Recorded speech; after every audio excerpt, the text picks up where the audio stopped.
Good evening, and thank you for joining us. I'm John Sepulveda, and it's my great pleasure to introduce tonight's guest. Arlie Hochschild is one of the most influential sociologists of her generation. Her latest book, Strangers in Their Own Land, was a New York Times bestseller and a finalist for the National Book Award. She is the author of several books, including The Second Shift, The Time Bind, The Managed Heart, and The Outsourced Self. Her work appears in 16 languages. Arlie is also the winner of the Ulysses Medal, as well as the Guggenheim and Mellon Grants. I can't win one of those, let alone say it. For those of you here tonight, please see tonight's program flyer for her full biography. And please join me in welcoming Arlie Hochschild. I know how to say her name. Arlie Hochschild for a conversation about her journey to the Deep South while writing her recent book, Strangers in Their Own Land, Anger and Mourning on the American Right, which explores what motivates Tea Party voters. Let's welcome Arlie. Thank you so much for coming. Thank you. So, Berkeley sociology professor goes to the Deep South to talk about why folks have become political in the way that they have. How did that happen? Well, there was a moment when I was sitting in my office in the sociology department at Berkeley when I thought, this split is just, this was in 2011, but already you could see that Congress was at a standstill, that the rhetoric was escalating, that nothing of our last president's agenda is really going to happen. Not so much because the left was getting more left, but because the right was growing stronger. And that voice was getting louder. And I realized that I lived in a bubble, a geographic bubble, and a media bubble, and an electronic bubble. We open our laptops and discover ourselves. And I decided, I really have to get out of this bubble and find a bubble that's as far right as sociology department at University of California, Berkeley, and blue California is left. And not just to go there, but to try and take my own moral and political alarm system off and permit myself a great deal of interest and curiosity about the lives and beliefs of people I knew I would have fundamental differences with. And already at the beginning, I realized I'm going to have to climb an empathy wall to really get the hang of what it is to live in the shoes of these others. We do this all the time. That isn't an unusual thing. But we don't always do it toward people that we define as, quote, the enemy or the other side, the other. So I thought, where would this other bubble be? It would be in the South, where the right has grown the fastest and strongest. But where in the South? Well, how about the super South? And that would be either Mississippi or Louisiana. And it would be among whites, among hopefully evangelicals. That's who I wanted to try and get to know. And I went with this red state paradox that we all have. How could it be that throughout the country, it's the poorest states and the states with the worst health care, the worst education, the most disrupted families, the most on-the-road deaths, the lowest life expectancy, and worse pollution are the states that receive more money from the federal government in aid than they give to it in tax dollars and revile the federal government. Generally suspicious, distrustful. So that's the paradox. Geez, if you have these problems, wouldn't you want some help with them? And Louisiana turned out to be an exaggerated version of that as the second poorest state, with 44% of its state money coming from the federal government. And it was overwhelmingly Tea Party and went overwhelmingly for Donald Trump in the last election. So I thought, perfect, this is just where I want to be. And I spent 5 years getting to know people. So we should, just so people can have the proper context, Louisiana at this time was about 5-6 years removed from the failures of Hurricane Katrina, which was an unmitigated disaster at this time. It was the governor at the time was Bobby Jindal, who was a staunch Republican. Many of our listeners and our audience members might remember that he was the governor who gave the first Republican response to President Obama. And he was kind of seen as a great hope for the GOP. To get back to this idea, though, of Berkeley sociologists going to the Deep South, did you just hop in a pickup truck and go to the first Winn-Dixie you saw in Lake Charles? Is that how you did it? No. I got a plane ticket. Oh, okay. And thought about the gas that the plane would take and where the origin of that gas was, and it turned out to be largely Louisiana. And I knew one person in the state. Okay. And that person was the mother-in-law of a former graduate student of mine at Berkeley, who does environmental sociology. Anyway, so she invited me down, and she was a progressive and artist, progressive Democrat, but her best friend and Louisiana State University co-graduate was extremely enthusiastic Tea Party person. Mm-hmm. They had keys to each other's houses. They loved each other's kids. It had been multi-generational. The kids loved each other. And they were absolute opposites. So I thought, perfect. This'll be interesting. Now, I'm curious in this... I stayed with both of them. With both of these families. Yeah. I'm curious, in this audience right now, how many people have been to this area of Louisiana, either Lake Charles or Sulphur, Louisiana, or anywhere along the oil corridor? Yeah. Okay, so we're seeing a smattering of hands. And how many people were just driving through on Interstate 10 when they went? Okay, good. Well, one person. Hopefully you did not drive fast, because there are many speed traps in that area. That is true. You have been there. I have been there, which is why I would like you to share with our audience, both here and on the radio, about what this area actually looks like. Because I think one of the we often don't incorporate how the land is used and how it looks, and how that really kind of influences our identity. So if we're going to talk about these folks' identity, let's really get an idea of where they are living. Right. Well, this would be, Louisiana's a boot, and so it's the back heel part of the boot, of the southwest. And Lake Charles is a town of maybe 60,000 that... charming. It's I stayed at a little bed and breakfast, Aunt Ruby's B&B, and kind of old-timey, kind of 19th century, very small. And as you walk around, you notice there are a lot of small churches, maybe every block or every other block, and a lot of personal injury law offices. Mm-hmm. So you think, what is there a relationship here? And people are friendly. They look you in the eye.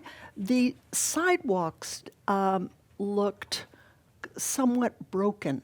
And as you went out of town, you began to see homes that it not only looked smaller and poor, but didn't look tended. It spoke to a mood. And the paint was faded. Yeah. You would find in some areas clearly in need of a new roof, or yards that weren't tended. Sometimes you could see a small, modest place, but with flowers and tended. You felt the morale of the person in the home was speaking to you. And there were areas of town where that was not true, but areas that there were. And there was a historic area, but kind of unprotected, because a cell tower had just been approved to go up in the historic center. So I thought, well, that's interesting about regulation. Does regulation, is that a terrible thing, or is it a good thing? People had a lot of civic pride. As I got into the friends' cars, they'd show me around to the things they were we're proud of, including parks. It's interesting that you brought up the cell tower and kind of looking at it from please forgive me, but an academic view, which is here we have a lot of regulation and something that kind of cuts across the atmosphere that the locals are trying to create. And the reason I say that is because Lake Charles is also home to a great refinery industry that stretches from there to Sulphur. So in the nighttime when you drive by on I-10, you'll see these lights kind of blinking in this very barren industrial looking area, and it is just omnipresent. It doesn't matter which direction you look because the land is very low, and really the only trees are either along the streets or they're along the highways. And there's also a casino. And let's remember, this is it's a big casino town, and this is an area that, as a whole, is I would say, and you can tell me because you spent more time there, but very evangelical in nature. The churches, like you say, are just as prominent as tort attorneys. So with this in mind, as coffee houses are in Berkeley. So maybe they'll start serving espresso, but not too hot. So my question to you is: you met someone who had lived in this landscape, and you did a beautiful job of explaining it after the empathy walls in your first chapter. Take us to this man's house. Or this man's land and where it was on this red road that you talked about in the book. Okay. I begin the book somewhere else, actually. So we've got the heel of the Louisiana boot, and if you go along the foot more to the toe side of it,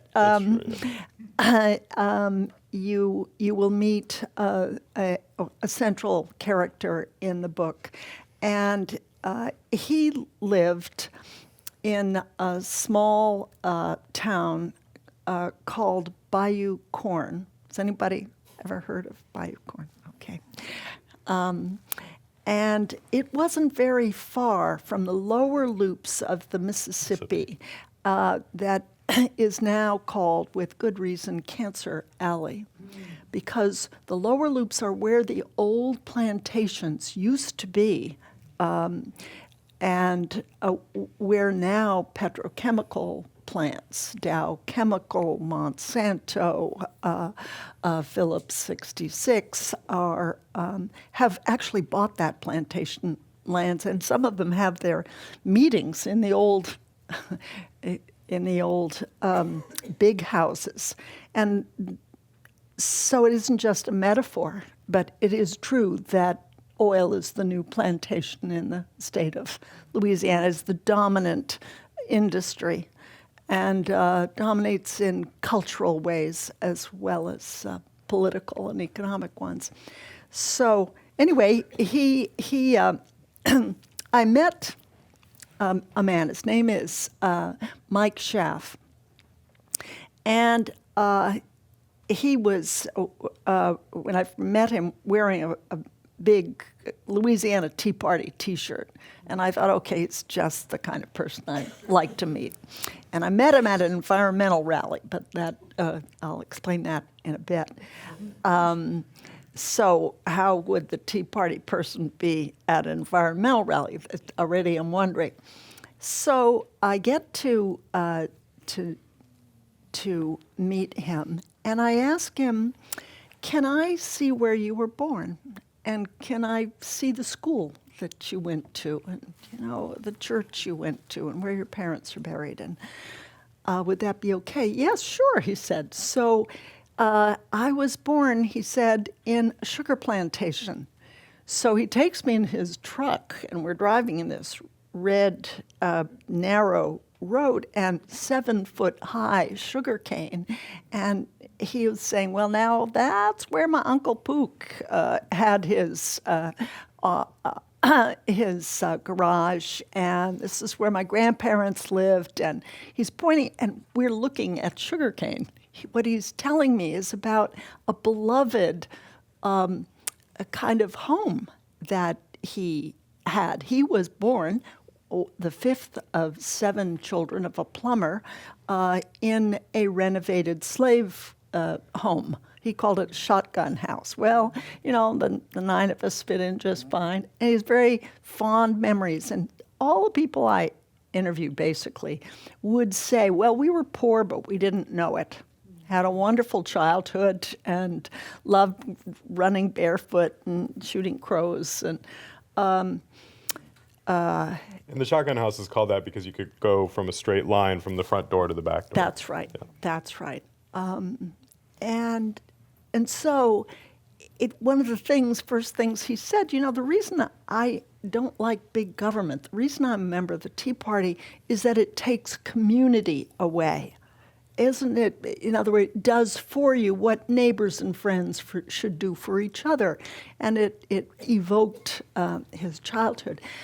The paradox is that this man did lose his beloved community, not by too much government, but by the total absence of government. He lived on a bayou that developed a terrible sinkhole as a result of a drilling accident of an under-regulated drilling company, Texas Brine. And the lawns began to tilt, and there was earthquakes. There had never been earthquakes in this area. But suddenly earthquakes shaking. He said, I thought I was having a heart attack, but no, it was an earthquake. And then bubbles in the bayou and in the rain puddles. It looked like Alka-Seltzer tablets. What's that? Methane gas. So a community of 360 had to be evacuated, and he didn't evacuate. He stayed there, even though it was dangerous. If you were to light a match with all that gas around, it could blow up. But he got a gas monitor and put it in his garage and stayed there. He couldn't bear to leave it because he loved his community.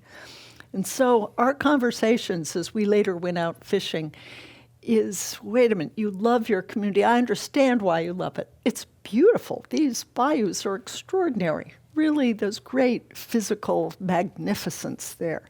And they love it. They love to fish. They love to hunt. The people, the friends I came to know. But they didn't see the government as the protector of it. Is there something to be said, though, that government has, in many ways, filled what has been the traditional role of the family? And in fact, that's kind of what government's been designed to do. Is there an argument to be made that there was a time if you were hungry, you would go to extended family if your own family didn't have it, especially in, like, let's say, a shotgun home where everybody's kind of stacked on each other. And you would, go ask your aunt or your uncle or your cousin or your neighbor for some bread. And now that doesn't necessarily exist. Now you would go to an office and apply for aid. Is there any truth to this what he's feeling at his core? Well, it's interesting. It hasn't affected him that way. And I think it doesn't answer the question of inequality, because you have a poor person who would knock on a neighbor's door and the neighbor is also poor. And then you have a rich person who's knocking on his neighbor's door and it's another rich person. So it doesn't really help the people in the greatest need. And I think that's why the government is needed. But yeah, I can partly get it. But when it looks like he loves his environment, why wouldn't you want a state to protect it? And I think one thing that happened, and one reason he doesn't like the government, is that the Louisiana government is a bought government. Oh, and yeah. It actually assigns to the state the moral dirty work of pretending to protect people while it doesn't protect people. And so he thought, well, look, if all governments are as corrupt as the one I happen to be having to live under, to heck with it. Why should I pay for it? So very understandable. But then it makes us ask the question, are there more such states in the red states? In other words, do people have a bum experience with state government and then project it onto the federal government, where indeed that's an important question for us to be asking. I mean, those of us who believe in good government have to really take a hard look at people's experience with bad government. And he'd been stung. Let's go back to the heel now. So we were at the toe. Let's get back to the heel. That's where I do my dancing, anyways. Where were the people who you met in Sulphur, in Lake Charles? Did they share a similar belief with Mike? And I would imagine that these people are not the same type of land-owning, big land-owning folks as Mike is, because it's just a different neighborhood, or it's a different landscape. He didn't own a lot of land. Okay. He was, I had a college education and a very, I would say, a modest house in absolute extraordinary circumstances of environment. And he was rich in community, and treasured that. You know. And did you see those same characteristics in the folks who were in Lake Charles and in Sulphur? Yes, they were. Are you asking me their social class? And that's a hard one, actually. Well, I would say if I had to stand back and look, of the 40 people that I really got to know well, I interviewed 60 people in all, that they were almost the elite of the left behind in a certain way. They weren't. Elite of the left behind. Yeah, they were not abjectly poor at all. I did once have dinner with a homeless man who asked, I was eating alone, could he join? And in the course of the conversation, I asked him about his politics, and he was pretty Tea Party and Republican too. So it's not that really poor people aren't very conservative too, but these were people all of whom had struggle stories. And that's what they wanted to tell me, was that they had struggled and that their parents had struggled. And many were the children of pipe fitters and operators in the petrochemical plants, and worked during an era when there was very little regulation, and this was dangerous work, and they were handling toxic chemicals, which are in all of the bodies of water in this area. It was one of the 2% most polluted in the country. So they had a feeling about themselves that they had worked extremely hard, and they had. This fellow, Mike, I asked him, do you love to fish? Do you ever get any time out fishing? Well, he said at his last place of work, he had gotten, for the first 5 years there, 1 week of vacation, at sick time and vacation together, for the first 5 years. For the next 5 years at that place of work, he got 2 weeks off. So if you get a cold, then you have 1 week. So he was dying to retire and finally get a chance to do the thing he most loved, which was to fish. He, put himself through college, and I heard a lot of stories like that. And of pulling yourself up by the bootstraps, essentially. Yes. So one of the things we talked about before we came to the stage was that just as you had been in the South for a long time, I actually lived in the South, the Deep South, for quite a while, including my time as a correspondent at CNN. I spent a lot of time in Louisiana, but also along the Mississippi Delta all the way up to Tennessee. And I had noticed, there were two things I told you. The first was that when I was living in the South, especially in the more rural communities, that if I heard, and I'm a native Californian, I want to say that, but if I had heard that a fancy sociologist from Berkeley was coming down to look at us, I would have been offended by that, because there would have been almost like a observing people at the zoo or something like that kind of mentality. So how did you present yourself? How did people receive you, and how did you walk that line from again, like that kind of looking at someone almost as though they're in a human zoo, as opposed to really trying to extract their story and understand who they are. Well, I think I just came in as this floppy woman with gray hair and, retired teacher. Why would I be there? Why would I be there? And I say, look, I'm really worried about this divide. And actually, I think we're all American and we're all wonderful people. And I don't understand how this division has gotten this harsh. We're not talking to each other. And they would immediately say, you know what? We're worried about that too. Thanks for coming. And by the way, the liberal coastal people think that we're backward and we're the flyover state and we have no culture and we're ill-educated. And you set them straight. Yeah, I'll talk to you, sure. Yeah, so that was great. They were generous and open, and I'm everlastingly grateful for that. I just went back. Oh, did you? Yeah. And I went back with my son, who's a big environmentalist. I'm sure the two of you were a big hit.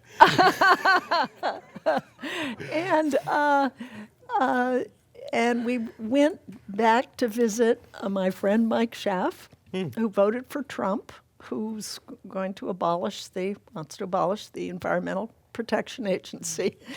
And so I wanted a conversation between my son, who's a big, renewable energy guy, and Mike. And I said, well, look, I'm just going to hold the tape recorder. Let's go out fishing.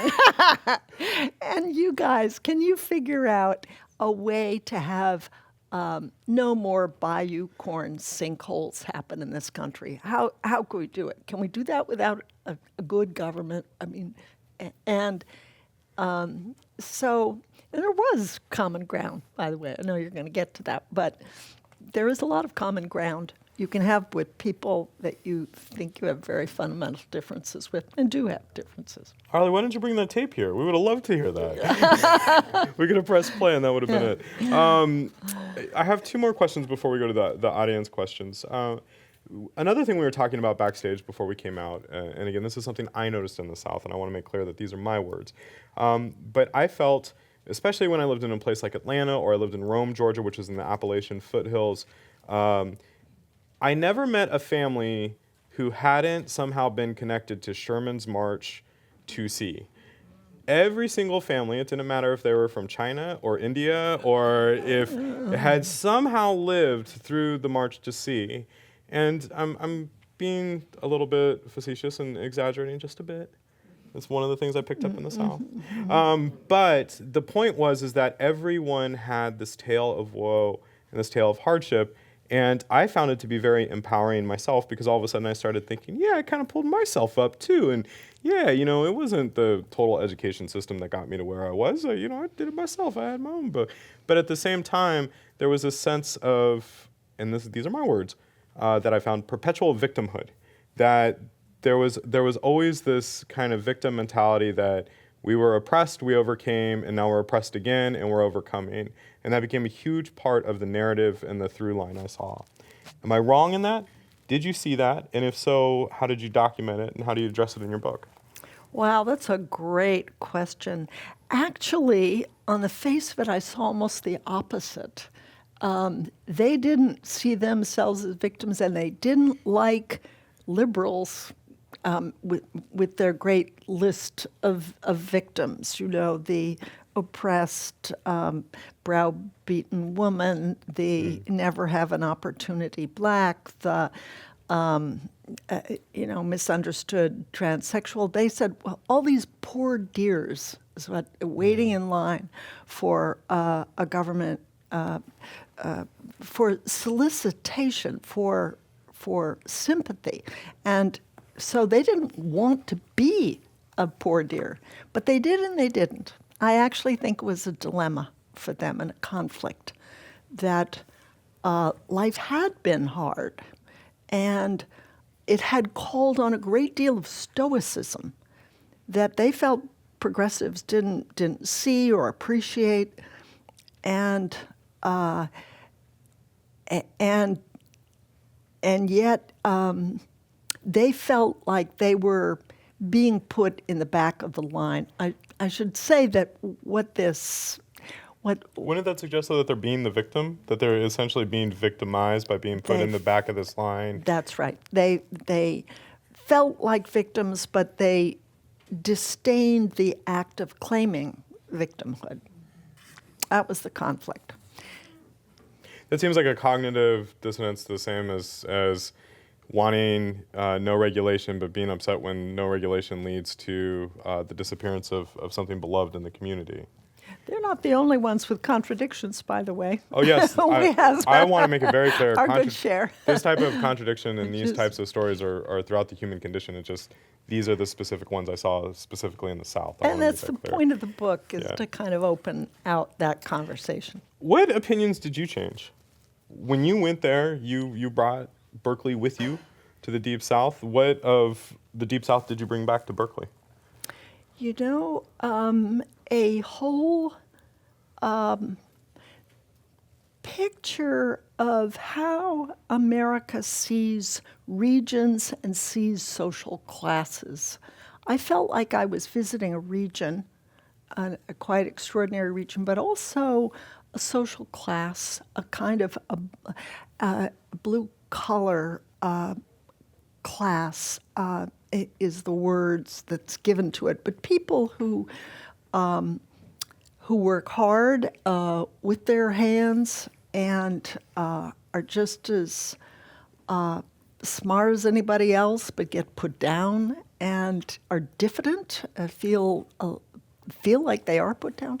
And it occurred to me that actually the whole way we talk about the American dream, we talk about Wall Street, okay, that's the 1%, and then we talk about Main Street. But even Main Street suggests that you have a little stationer store or a coffee shop. How about the person who climbed the telephone poles and put in all the wiring, the people that put the pipes in, the people you can't see who built Main Street? Mm-hmm. I think there's something missing in our very language that eclipses an appreciation for people who have all kinds of jobs that are invisible. So I came home with that. It sounds like you came home with a greater understanding of how to scale that empathy wall that you were talking about earlier. Did you come home with your politics changed at all? No, not at all. But I realize how we look to them, and it's not good. It's not good, and I understand better why we sometimes, for starters, that the University of California, Berkeley can't have a speaker who Milo speaks there. Yiannopoulos, Yes, and that there was violence. The anarchist Black Bloc people, they see, my friends in Louisiana saw that on television, said, "Oh, so the liberals are the fascists." And why wouldn't they think that? Why haven't we stopped that? Why aren't there words instead of fists? When you are speaking with folks, maybe at Berkeley, for example, and you're talking about Milo Yiannopoulos, who has made a career out of saying the most inflammatory things possible, racially degrading, gender degrading, essentially treating human beings as less than. Let's not forget who he is before we condone why some people were upset that he came to Berkeley or didn't come to Berkeley. When you talk to your friends at Berkeley about this, have you changed the way that you talk to them? Are you more able to relay the way your friends in Louisiana are feeling to them? Do you hear things maybe the way they talk about your friends in Louisiana or other folks in Louisiana or the South and feel offended by that on their behalf? I don't think I went all the way through all That's of okay. your Sometimes, questions, but yeah. That's why Berkeley hasn't invited me to speak, because I just go on with these questions that don't make any sense. So let me rephrase. the people I met wouldn't agree with everything Milo says, for starters, and they think that, all progressives think they're terrible racists, and they think that's an epithet they're always having to push off. So they wouldn't agree with him, and they wouldn't agree with him on gender. All of the women I talked to worked and wanted equal pay for equal work, and they were Tea Party and voted for Trump. So we have to hold some contradictions here. And also, the Ledbetter of the Ledbetter Act came from the South. We shouldn't forget that part either. But let me re-ask this question again. As you came back to Berkeley, and perhaps people in your friend circle or at your college, your university talked about people in the South, did you have a new sense of awareness when people spoke that you saw some of that effete liberal that your folks in Louisiana complain about? Did you see that in your friends or on the campus of Berkeley? Did you have a greater awareness of that? It makes me sad that there isn't a forum where reasonable people, it speaks to a weakness, I believe, on the liberal side, and it speaks to the terrible absence of a plethora of public forums such as this, where people of different minds get together and talk over their differences in a civil way. Why is that missing in the whole country? And I think there is actually now a people-to-people movement coming. It's very small, but if you check out the Bridge Alliance, it will mention some 70... Bridge Alliance? Yes. Okay. That mentions a number of different groups that have titles like Better Angels or High from the Other Side or Living Room Conversations. And I think we need a lot more of that. I just got a call from a guy who is a Democratic member of the House who represents Silicon Valley. Bo Khanna, his name is. And so Facebook, Google, Yahoo, that's who he represents.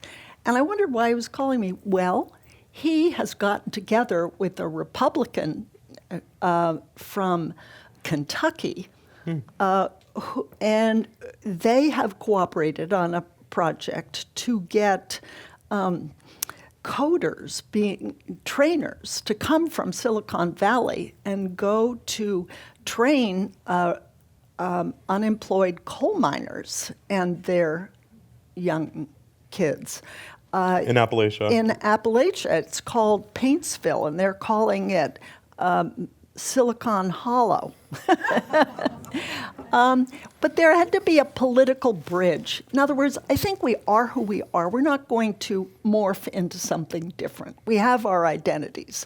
But what we can do is find common ground on following kinds of issues. One is find the urgency of getting good jobs for people who are faced with unemployment. And automation is the elephant in the living room. So that's a common ground issue. I believe clean energy is a common ground energy thing. And you even have a lot of agreement on reducing prison populations, for example. And even George Soros and Charles Koch got together to give money for that purpose. Of course, Trump is now countering that. But in other words, people to people, we agree on more than we think we do. And I think while being who we are essentially who we are, we can still find common ground. We can still be civil to each other. You know, it's interesting that you said Koch and Soros, just because when we look at kind of the left and the right conspiracies, those two are basically responsible for every single action that has ever happened since their birth. Right. Amazing men. Yeah. One last question before we go to the audience questions. So, as a sociologist, did you come to a better political understanding of why people joined the Tea Party and now have many turned into Team Trump? Yeah. I think that I could say this, that they know about the red state paradox. They're perfectly aware of that. They're embarrassed by it. You know, why are we so poor? They make jokes, but they're embarrassed. And they do want help, but they don't want government help. Or at least not certain kinds of government help. But I came to think that underlying all of our politics, left and right, there is a deep story. What's a deep story? Deep story is a story that feels true. You take facts out of it. You take moral judgments out of it. It's just what feels in your gut true. And that they have theirs, we have ours. But the right-wing deep story is that you're waiting in line as in a pilgrimage, facing at the top of the hill where there's the American dream. And your feet are tired, and it hasn't moved. Mike Schaff hadn't had a raise in 2 decades. And you're waiting for your reward. You feel you deserve it. And then in this right deep story, there are line cutters. Well, who are the line cutters? They would be blacks who, through federal affirmative action programs, finally have access to jobs that have been reserved for whites. And even more numerous women who, through federally mandated affirmative action programs, now have access to jobs that have been reserved for men. I'm an example. And then immigrants and refugees. And these are the people that liberals are telling them to feel sympathy for. In another moment of the right-wing deep story, you see Barack Obama, who seems to be waving to the line cutters as they feel, oh, he's their president. He's sponsoring them and not me. I'm being moved back in line. And then they ask, well, isn't he a line cutter too? How did a single mother, his mother, who's not a rich woman, afford a Harvard education? Oh, something fishy, something fishy. They can't imagine that there are full scholarships for brilliant students in elite universities, which well, also foreign there students. are. Well, he wasn't for. Oh man, you make me feel I'm going back there. I know. The reason I know. So the line cutters, though, and I'm sorry, I didn't mean to derail that with the obligatory birth certificate joke. But Jeez. that being said, the line, and we're seeing that today. We are seeing that in the rise of white nationalism that is happening. In your neighborhood of Berkeley, actually, we're seeing a strong recruitment effort there. One of the largest white nationalist groups is in Modesto, not too far from here, and they're doing everything they can to recruit on this idea that there are people who have been pushed to the front of the line at the expense of white people, generally of European heritage. Is that what you found in the South? Yes, that is the deep story. That's how it feels to them. And then they feel that someone ahead of them in line is turning around, someone born on the coast, someone with higher education, and saying, you ignorant, prejudiced, racist, sexist, homophobic people, you're rednecks. And then something snaps. Then they feel that's the ultimate insult, and they feel, okay, they have become a minority group. It's not represented in the polity, and so the end of my research, I went to a primary rally for Donald Trump, and I saw the excitement of this group, and very red, white, and blue with posters and Elton John music, the excitement of this thing. And I thought, I've been studying for 5 years the dry kindling, and now I see the match. Well, on that hopeful note, Arlie Hochschild is the author of Strangers in Their Own Land. We are speaking. We're going to go down to audience questions. And the first one is, what are your suggestions for fostering community and rebuilding that sense of community within let's stay focused within these particular groups where they feel that the federal government is somehow supplanting their community? They have a lot of community. I was very impressed, actually, by it. And, you walk down Ryan Street. Oh, hey, didn't I see you in church? And so it had a kind of a small town feel. I think they partly felt that, three things: that the federal government was an instrument of the North, and the North was always wagging its moral finger and telling the South that it was wrong. And they saw the government as the instrument of inept bureaucrats who, in fact, were enacting the interests of oil. I think that they were exposed to a bad government. And thirdly, that they saw the government as an instrument of line cutters. So they didn't see robots cutting in line. They didn't see industry as reducing the number of jobs or look at it structurally like that. But I think we have to get together in 1,000 town halls and talk over what good government could look like. And that supports community. That's what I think government should do. In your view, your metaphor of the standing in line that you were just speaking about, how would the people you interviewed view the educated elite? Would they look at them as already living the American dream? Would they of taking cuts in this line, helping others take cuts in this line? Perhaps the asker of this question already knew the answer because they gave you the option of all of the above. So the educated, how do they feel about the educated elite? About the quote-unquote educated elite. Like, how do the folks you spoke to feel about the educated elite? Out of touch. That they're out of touch and smart in some ways and not in others. And I think both things are true. You do think both things are true? Yeah. I think there is an out of touchness, yes. Yes, I do. Do you feel before you went that perhaps you were out of touch? Do I believe in asking, science? Yeah. Yes, of course I do. Yeah. And it breaks my heart, really, what's happening in Louisiana. It breaks my heart. This should not be such a polluted place, and there should be science for the people and great implementation of it on the part of government officials. But it is.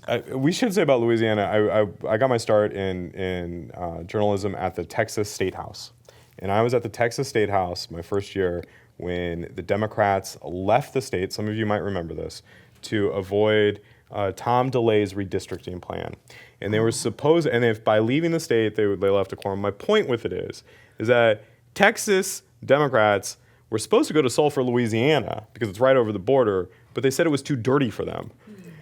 To be too dirty for a Texan is a whole other level of dirty. And so they went to Ardmore, Oklahoma instead. That's a true story. Wow. This is a large question with an answer that could be full of nuance. And it presupposes something. But A, do you believe that people vote against their own interests? And if so, what can be done to get them not to vote against their own interests? Well, I think liberals vote against their own interests in certain ways, too, if you look at interests in a very narrow way. I mean, most progressives feel that it's it's a good and moral duty to pay taxes because they believe in good government and want protected environments. And here in California, we have a more protected environment because we have good environmental laws and honest people enforce it on the whole. So, yeah, but you could say that, wow, why would you're departing from all that tax money? You don't resent it, but is it in your interest to pay it? Well, we think it is, but you could look at it. They don't think it is in our interest. So that looks like a contradiction from the point of view of the Tea Party people I met. And it should be, I really do think there's a lot of truth to what you said earlier, that a lot of these governments are very poorly ran. They're sparsely staffed. They're run on a shoestring budget. The last populist I can think of to come out of Louisiana was Huey Long. Yeah. So there is very much an element of just poorly ran government to begin with. I asked Mike Schaaf, who's the best governor you ever had? And he voted for Bobby Jindal, who has wrecked the place. He was twice. Universally, so much so that a Democrat actually succeeded him. Yeah. I mean, it's got to be bad. Just the same way for Texans to go to Louisiana, it's got to be bad if Louisianans are going to a Democrat. Mike voted for that Democrat, John too. Edward Bell. Yeah. But that's right. But his answer to who the best governor was, it was Huey Long. Yeah, Huey Long. And that was a chicken in every white pot and a chicken in every black pot. That was Huey Long. And of course, he was shot. How do you feel about Matthew McConaughey? Completely out of left field. Do you think he's as dreamy as I do? Because we're going to go now to True Detective. It takes place in Lake Charles, Louisiana. Stars Matthew McConaughey and Woody Harrelson. Yeah. Now, the Southern cultural portrayal was a real draw for the show. And the person in our audience wants me to ask, do you believe that the coasts have this morbid fascination with the South and Southern culture? This type of True Detective, William Faulkner, Arthur Miller fascination of what they think the South is? That's a fascinating question. Yes, I would, but I would say Louisiana was used like wallpaper in that series, that it was just a kind of a backdrop. I didn't see anything about how real Southerners, there was one have element. their families and communities. And when they talked about the private schools, I thought that was really interesting because everyone in Louisiana knows that if you want your children to get a good education, the best thing to do if you're in any type of urban area is to send them to a private school, generally a Catholic parochial school. Mm-hmm. Did you find that when you were? Was that in the? There was an element of that in True Detective. Yeah, oh, was there? Yeah, about sending the kid to a religious Baptist school. Forgot that. That's okay. Yeah. Well then. I forget things all the time too. But I'm not forgetting to end in just about 5 minutes. We talked earlier about Hurricane Katrina, and we should say, it was an absolute disaster and a tragedy what happened, mainly because we could see it coming. What impact did you see Hurricane Katrina having played in influencing this in Louisiana? Did it play any role, or were the attitudes and beliefs already set before that even happened? I'm going to take that question a particular direction if I can. They were made to feel helpless, and that they needed federal help, but they felt that it was inadequately. It was the FEMA trailers had mold and stuff like that. So it was bad help, so they both felt helpless and needed help, but they got mad at the government. But one wonderful thing came out of it, and that is a man named General Russell Honore, who is a legend in Louisiana. He was a rescuer. He was, after Bush's Brownie, remember, you're doing a great job, Brownie. Well, after that disaster, Honore came in, and he's now become a great environmentalist. He stands, 6'5" or something, biracial, very well spoken, and he has an extraordinary capacity to take symbols that are meaningful on the right and apply them just to stretch them and make them. I'll give you an example. He was talking to some businessmen, Honore was, and who think about freedom, freedom, freedom, but who were against environmentalism. Okay, so Honore said, well, I was out this morning looking out Lake Charles. I saw a man out in a boat, and he had his line out, and his bucket was ready to pull up fish. But that man is not free to lift out an uncontaminated fish. I thought, you genius. I would just love the whole country to learn how to take symbols that are meaningful and true, but apply them in ways that maybe people hadn't thought about. And what is his name? General Russell Honore, Honore, and he should be honored. Is he a general or is it just a... 4-star, yeah, retired now. Thank you. One of the groups that is I found not mentioned a lot in this book, and it also I'm sure you read the book White Trash, which came out around the same time as your book, and both specifically address the issue of essential this whiteness in the South to varying degrees. You do incorporate much more than White Trash does. White Trash is a history of being poor and white in the South. But for every person who complains about the federal government and their largesse, I can know a black family who can turn around and say, well, if it wasn't for the federal government, we would still be going to segregated schools. We would still be facing the potential of violence and discrimination that is codified in law.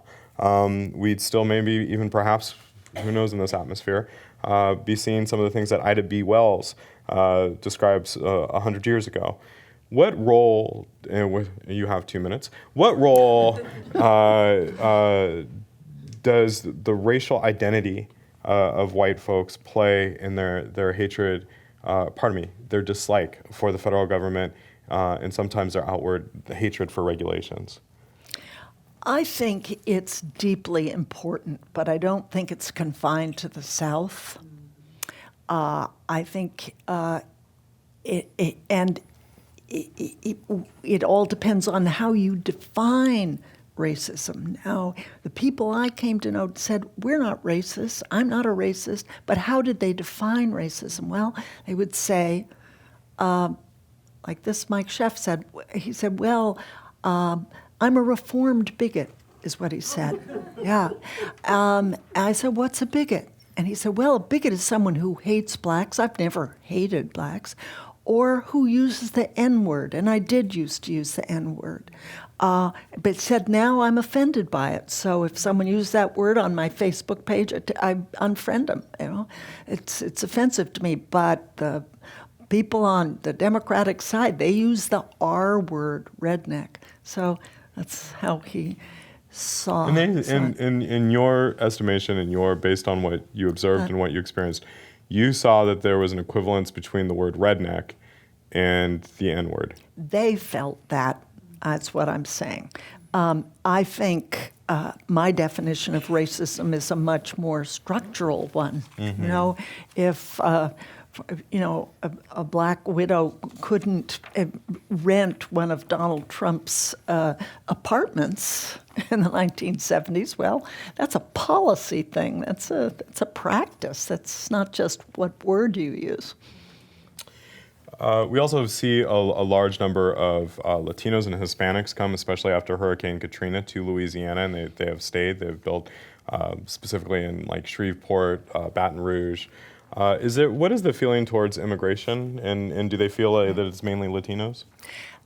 They have, yes, they do, but they have enormous respect, actually, for the work ethic. Mexican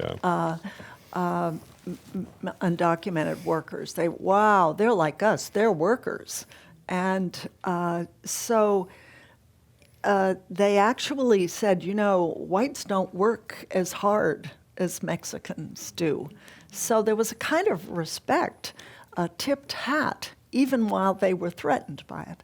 And indeed, the big petrochemical plants being developed now, Sasol, for example, there are new man camps being built, mainly by Mexican labor. And in the man camps will go Filipino pipe fitters who will be imported at a cheaper rate to work. So in a way, they see whites as being bypassed, not by blacks, but by these other groups. And yet they reserve the most fear for Muslims, of which there are almost none in Louisiana. But the language is, the fear it's a real magnet for what represents danger from the outside. Yeah. Your book discusses what you suggest could be done going forward. There are things that happen. So as we close, I'm curious what the most surprising thing is from your trip. Something that maybe we haven't thought about, maybe it's out of left field, like talking about Matthew McConaughey, whatever it may be. Something that we're going to leave with thinking we did not know that before we left. Read the whole book. The whole book is it was a huge surprise, one after another for me. I've never done anything so surprising and fun, in fact, even though it involves folkly a tragedy, I feel. But I guess what I'd rather answer is a question of what I found moving and elevating. And it was that a woman that I wrote about came with her 2 children as a guest of my husband and myself just 3 or 4 weeks ago. And we had what's called a living room conversation, left and right, and seeing if we could find common ground on clean energy, which we did. And then, at the very end, this woman, her name is Sharon Galicia, said, I'm going to go home to Lake Charles and start a living room conversation there. Before we open up the floor for discussion with those of you who are in the room, I would like to say goodnight to our radio listeners and thank Arlie Hochschild for this excellent discussion. Many thanks to you as well as the audience for your terrific questions. Thank you very much.